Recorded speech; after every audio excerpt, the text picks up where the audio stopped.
camp de base, ici camp de base. Bravo Jean, bravo Jean, bravo. Comment vas-tu au sommet, comment vas-tu? Fantastique. On a enlevé les masques. Bref, le pied, quoi. Le pied. À la fois le pied, et le pied sur le toit du monde. Bravo. On s'en souvient. Le 15 octobre 1978, Jean Afanassieff est l'un des 3 Français, avec Pierre Mazot et Nicolas Geiger, à atteindre le sommet de l'Everest.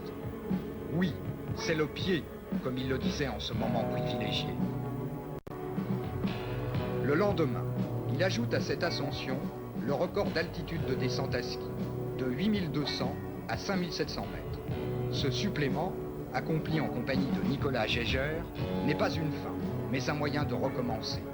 Ailleurs, autrement. D'autres tentatives s'imposent, d'autres montagnes se dressent, d'autres aventures.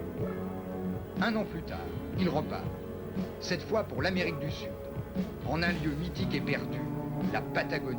C'est cette nouvelle expédition, très différente, que nous allons suivre, jusqu'en haut de cette tour de granit de 3400 mètres, le Fitzroy.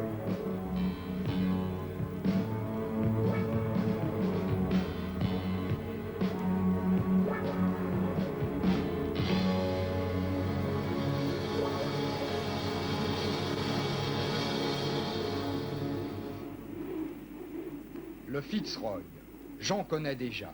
En 1976, il est monté au sommet en répercouloir avec Guy Habert, qui fait partie cette fois encore de l'équipe, et Patrice Baudin, se promettant de revenir pour gravir la face nord, dernière face vierge. Situé à 500 km au nord du Cap Horn, à la frontière du Chili et de l'Argentine, le Fitzroy constitue une barrière privilégiée contre laquelle des tempêtes incessantes viennent déferler.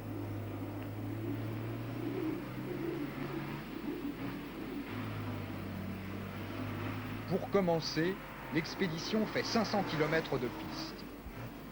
La Patagonie est un pays de steppes désolées qui s'étendent sur 1 million de kilomètres carrés. C'est en termes de marine qu'il est préférable de s'exprimer pour mieux donner et rendre l'atmosphère des fameux 40e rugissants.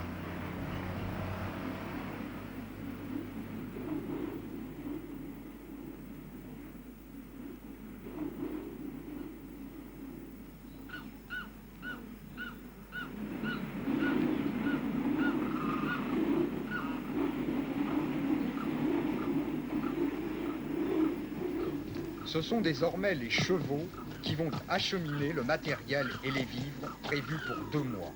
Les 5 membres de l'expédition, quant à eux, effectueront la marche d'approche à pied.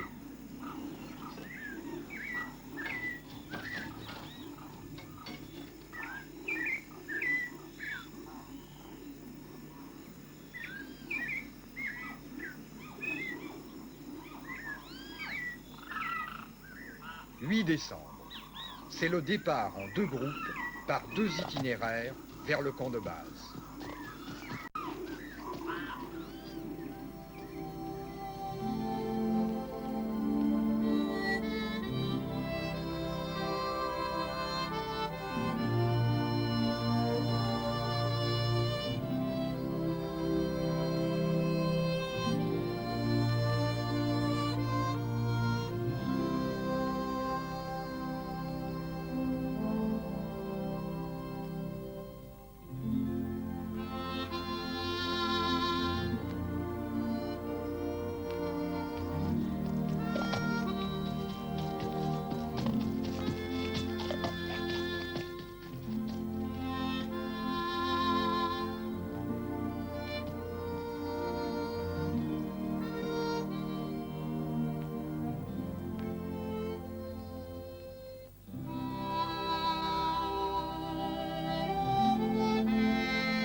Patagonie, les rivières sont souvent des obstacles infranchibles. Ici, seuls les chevaux peuvent traverser ce rio, le rio de las Vueltas.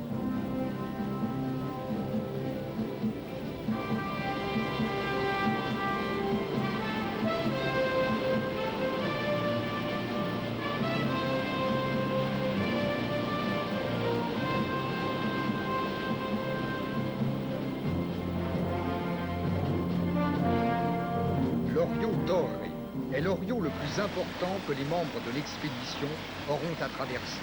Ils ont de la chance. Les brusques variations de température peuvent faire monter l'eau d'1 à 2 mètres en quelques heures. C'est là qu'en 1952, un des compagnons de Lionel Terray, Jacques Coincenot, se noya. En hommage, un des sommets satellites du Fitzroy porte son nom.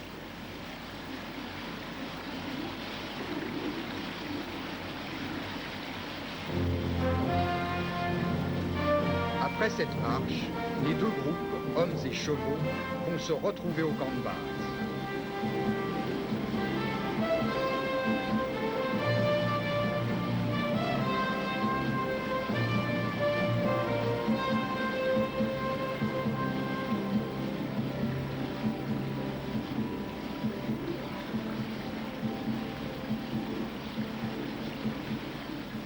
À la limite des zones boisées, à 5 km du Hielo continental, immense calotte glaciaire, cet énorme rocher, la Piedra del Fraile, la pierre du moine, protège l'emplacement du camp de base des vents violents qui s'engouffrent en permanence dans cette vallée du Rio Electrico. En 1976, Jean Afanassieff et Guy Habert restèrent là durant 2 mois. Cette cabane, construite par les différentes expéditions qui se sont succédées dans la région, a été améliorée au fur et à mesure.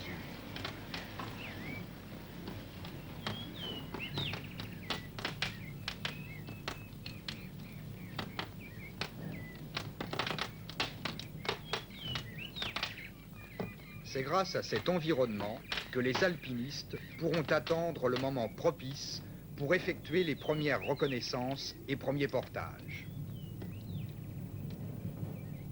Guy Habert, 30 ans, guide de haute montagne.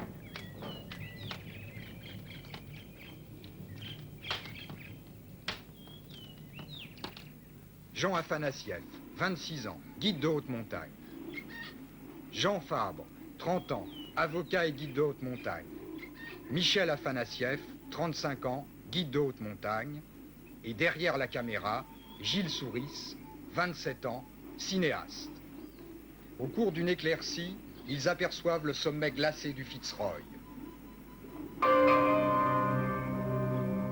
C'est le moment, car la montagne est presque toujours masquée par des nuages. D'ailleurs, les Indiens de la Pampa l'avaient surnommé El Chaltén, le volcan.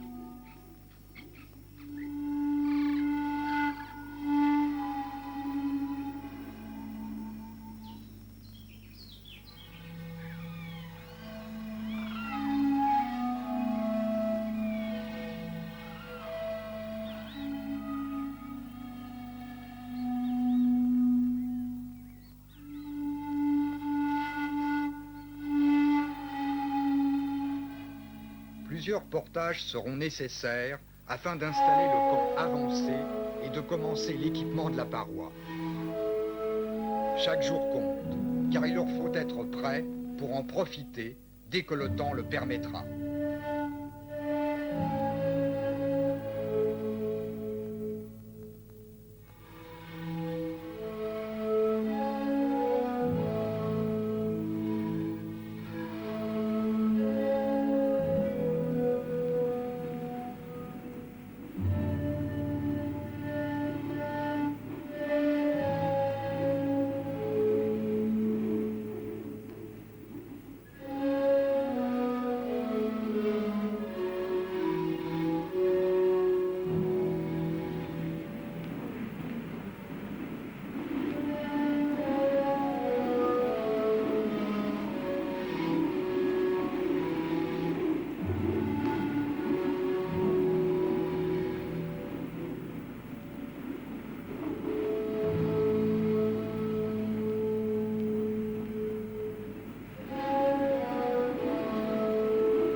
camp avancé est monté à l'aide de tentes à armature métallique, les sols à pouvoir résister à des vents très violents.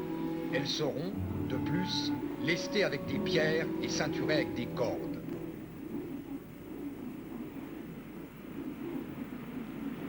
« 13 décembre, c'est leur première nuit au pied de la face. Demain, ils commenceront à équiper la paroi.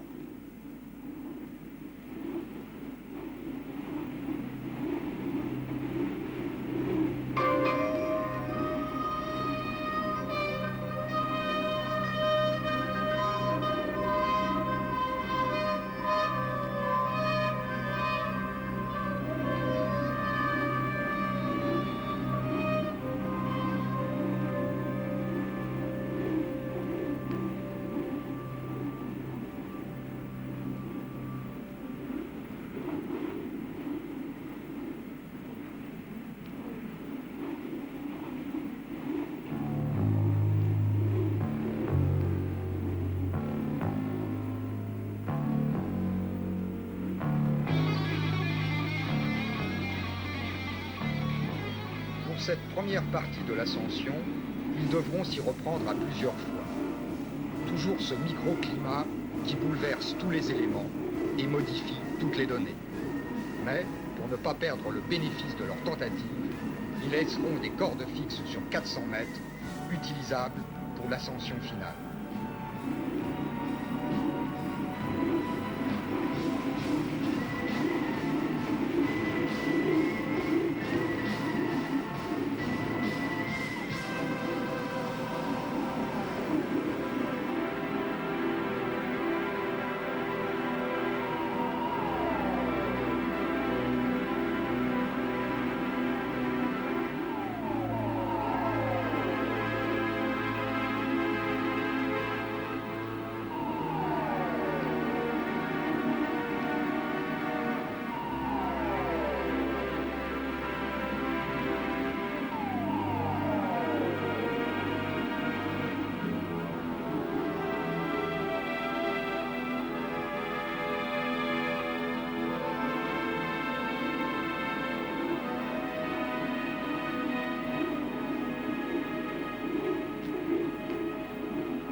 Le temps se fait de plus en plus mauvais. Cependant, ils ont décidé de grimper le plus haut possible. Chaque mètre gagné compte, même s'ils doivent redescendre.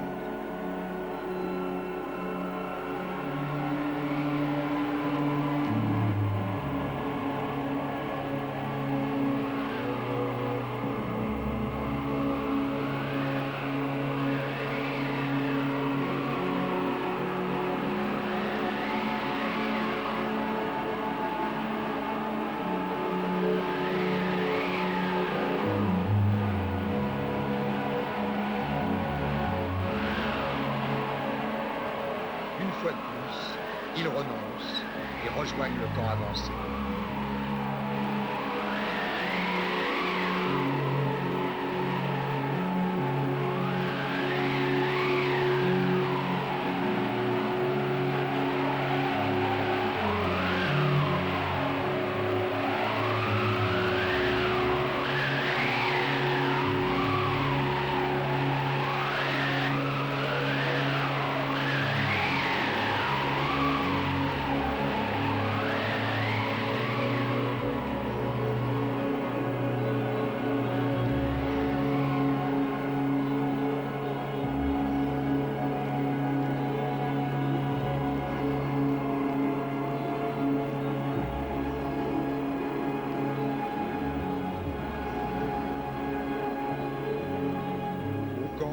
C'est la surprise. Les tentes ont été endommagées en frottant contre le rocher supposé leur assurer une protection. À l'intérieur, tout est trempé.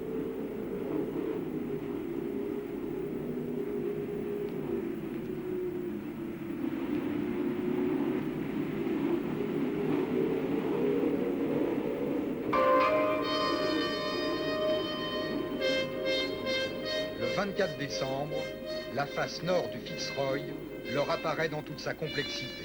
1700 mètres de rochers formant des ressauts verticaux précédant les derniers 100 mètres de névé qui permettent d'accéder au sommet. À ce stade de l'expédition, ayant fixé les 300 mètres de corde qu'ils avaient avec eux, ils n'ont plus qu'une alternative. Soit attendre une hypothétique période de beau temps, sans vent, soit tenter l'ascension directement jusqu'au sommet. Ils ont choisi, ils repartent.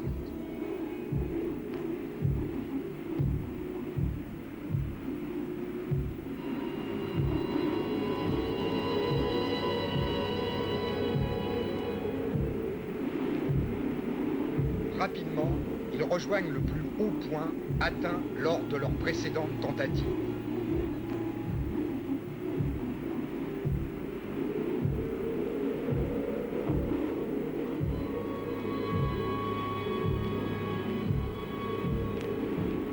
Le premier de cordée grimpe sans sac. À chaque relais, il fixe une corde qui, systématiquement, sera récupérée par le dernier grimpeur.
Troisième bivouac. Michel Afanassieff et Jean Fabre.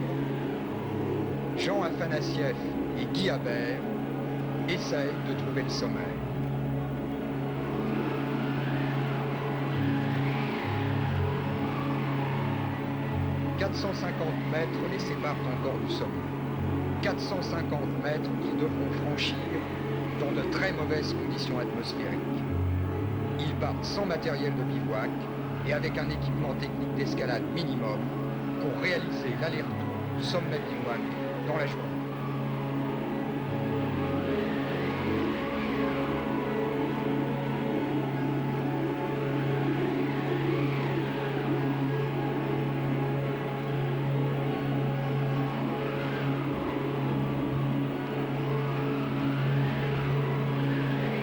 Contrairement à ce qu'ils pensaient, Les difficultés liées à l'escalade ne sont pas terminées.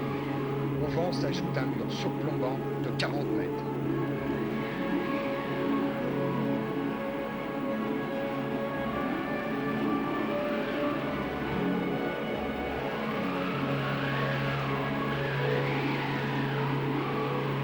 Regardez ce qui suit. Cela se passe brutalement. Un piton à lâcher.